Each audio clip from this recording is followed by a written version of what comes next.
आइए जाने कि हमें इस इंजरी के लिए इन्वेस्टिगेशन कब करवानी चाहिए और कौन सी इन्वेस्टिगेशन महत्वपूर्ण है। प्लीज़ एक बात समझिए, ये बहुत इम्पॉर्टेंट टॉपिक है। इसमें बहुत सारी ऐसी चलन है कि पेशेंट्स का एमआरआई, ईएमजी स्टडी चोट लगने की इमीडिएटली बात करवा दो। ऐसा नहीं होता, ये बिल्कुल गलत है। जो भी मेरे डॉक्टर फ्रेंड्स हैं वो भी प्लीज़ इस पार्ट को ज़रूर ध्यान से देखें, क्योंकि ये बहुत महत्वपूर्ण इन्फॉर्मेशन है।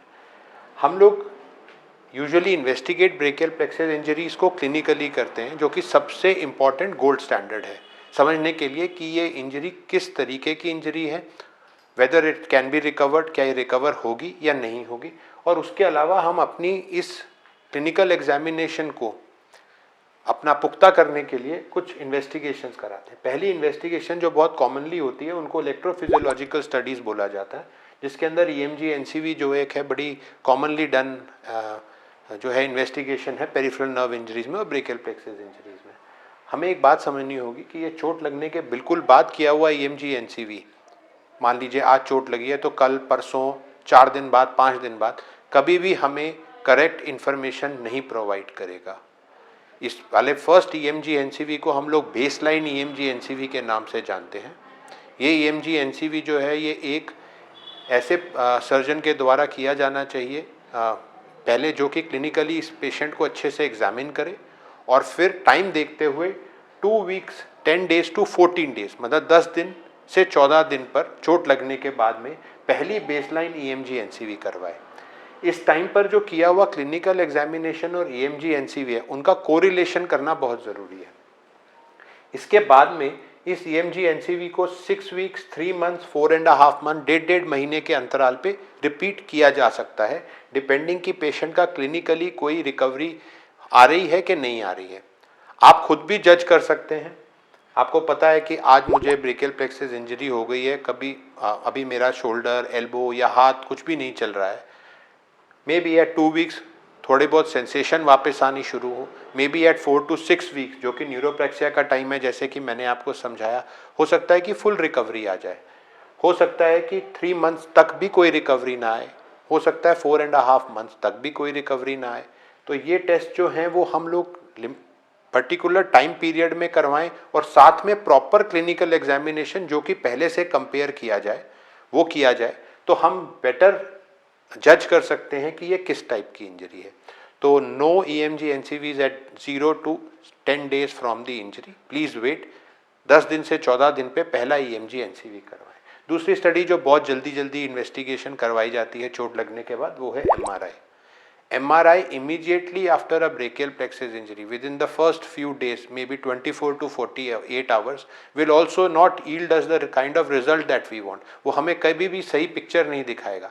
समझिए, चोट लगने के वजह से जहाँ आपकी नसें टूट गई हैं, जहाँ आपको इतनी गहन चोट लगी है कि आपके हो सकता है स्पाइन में भी चोट लगी हो, आपका हो सकता है कोई एसोसिएटेड फ्रैक्चर्स हो, वहाँ पर इतना अंदर से स्वेलिंग और ब्लड का एक्यूमुलेशन होगा कि सही तरीके से एमआरआई के ऊपर जज कर पाना कि ये नर्व इंजरी इन तीनों में से किस टाइप की है, वो इम्पॉसिबल है। तो जब तक कि स्वेलिंग नहीं जाती एमआरआई करवाने का कोई फ़ायदा नहीं है। हाँ, हो सकता है आपको एक्सरे में कोई फ्रैक्चर आ रहा हो सकता है कि कॉलर बोन का फ्रैक्चर है या स्पाइन का फ्रैक्चर है या हाथ या आर्म के किसी बोन का फ्रैक्चर है, तो उसके लिए प्लेन एक्सरेज करवाना या उसके लिए सीटी स्कैन करवाना, अगर वो मैनेजमेंट में हेल्प करता है, वो ज़रूरी है तो ज़रूर करवाएं। पर एमआरआई जो है, अगेन जब स्वेलिंग चली जाए, नीलापन चला जाए, जो है शोल्डर जो है वो पहले जैसा लगने लगे, उस टाइम पर एमआरआई कराने का लॉजिक है। पहले फ्रैक्चर को मैनेज करना बिल्कुल सही है, फ्रैक्चर को मैनेज करवाएं। स्प्लिंट अगर लगती है, प्लास्टर लगता है, वो ज़रूर लगवाएं। किसी प्रकार का अगर डॉक्टर जो है वो एडवाइस कर रहा है कि आपको प्लेट लगनी है या कोई सर्जरी होनी है उस फ्रैक्चर के मैनेजमेंट के लिए, चाहे वो उसी हाथ का है या उसी आर्म का है जो कि इफेक्टेड है ब्रेकियल प्लेक्सस इंजरी से, तो वो मैनेजमेंट जो है वो लॉजिकल है कि उसको किया जाए एज रिक्वायर्ड।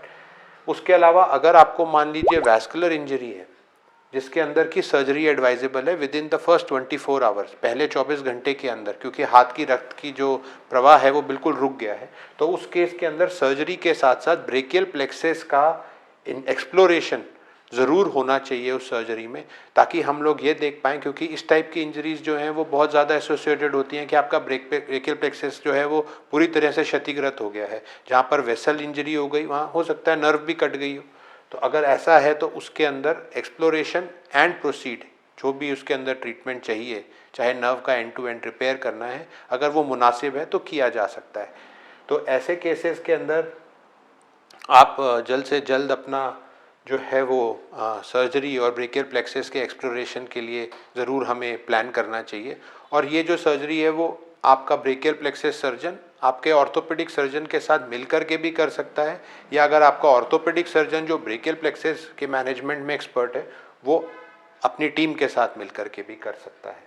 तो इन्वेस्टिगेशंस के हिसाब से again, do not rush into getting EMG NCVs, do not rush to get MRI scans, wait and watch and then get it done as per the protocol. Thank you.